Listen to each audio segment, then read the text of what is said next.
freaks, and mystical peaks. Warning, these videos contain strong language and information that may not be suitable for all ears of the family.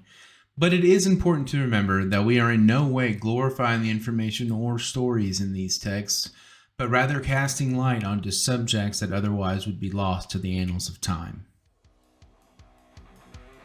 We are just getting started, so all the support you guys are giving us is massive, and we want your feedback.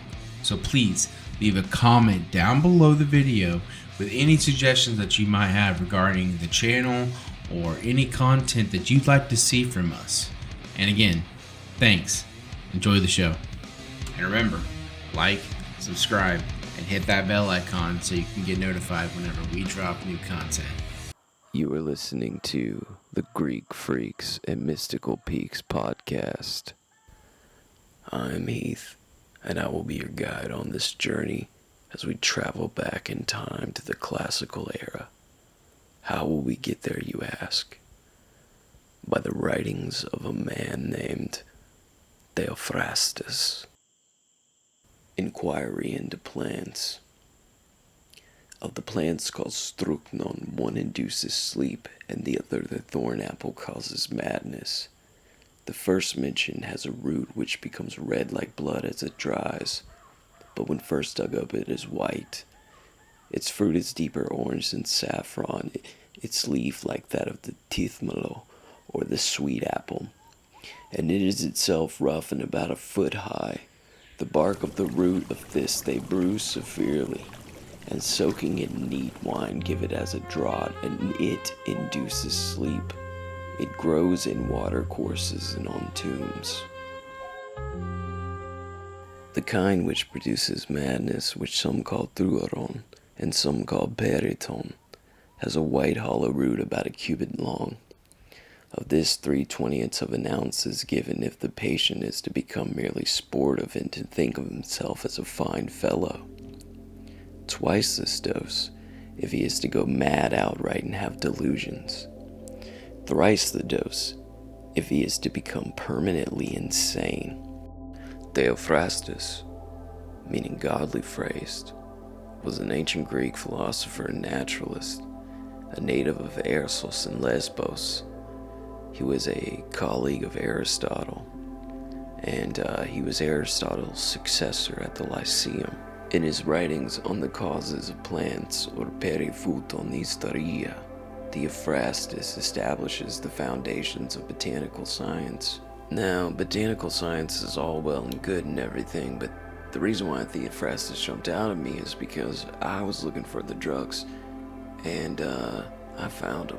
So I went straight to the medicinal juices of plants and the collection of them.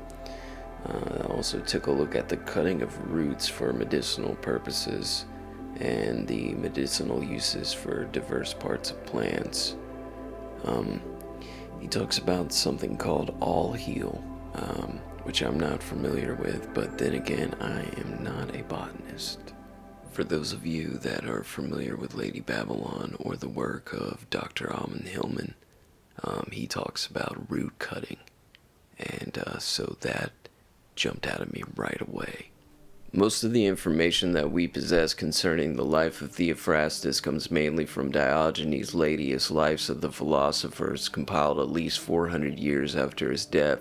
He was born in 370 BC at Aristos in Lesbos, and at an early age he went to Athens and became a student of Plato. It may be surmised that it was from him that he first learnt the importance of the principle of classification that runs through all of his work. Whether Theophrastus gathered the principle of classification from Plato or from his fellow pupil Aristotle, it appears in his hands to have been for the first time systematically applied to the vegetable world. What is its difference? What is its essential nature?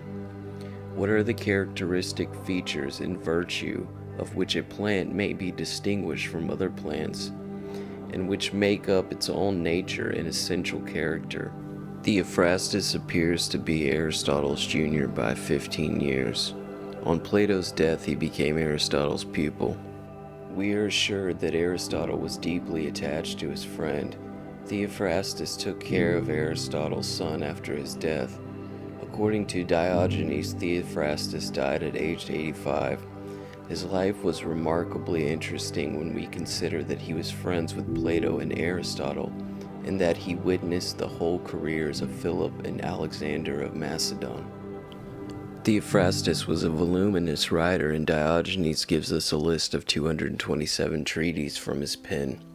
The principal works are the 9 books on the Enquiry into plants and the 6 books on the causes of plants. Theophrastus was considered an attractive and lively lecturer. Diogenes' sketch ends with the quotations of some sayings attributed to him, of which the most noteworthy: "Nothing cost us so dear as the waste of time." Greek freaks and mystical peaks.